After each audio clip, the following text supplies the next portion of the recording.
ఒకప్పుడు ఒక చిన్న గ్రామంలో రఘు అనే నిజాయితీ గల రైతు ఉండేవాడు.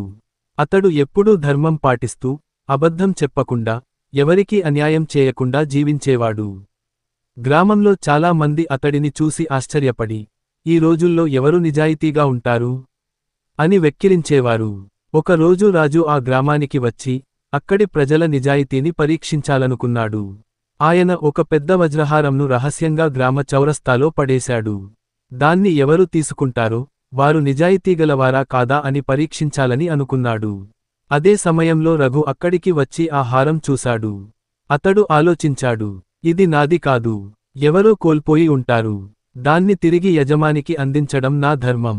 అతడు ఆ హారం తీసుకుని గ్రామ ప్రధానుని దగ్గరకు వెళ్ళి, ఇది ఎవరిదో దయచేసి వెతికి వారికి ఇవ్వండి అని చెప్పాడు.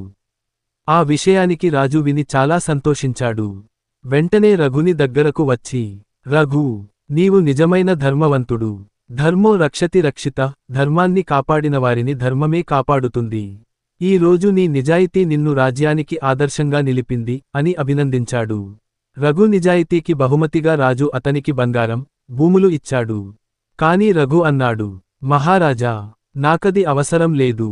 నా జీవితం ధర్మం పాటించడం ద్వారానే సుఖంగా ఉంటుంది.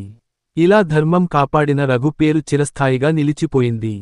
మూల సందేశం: ధర్మాన్ని కాపాడినవారిని ధర్మమే కాపాడుతుంది. కథ నచ్చితే ప్లీజ్ సబ్స్క్రైబ్ మై ఛానల్.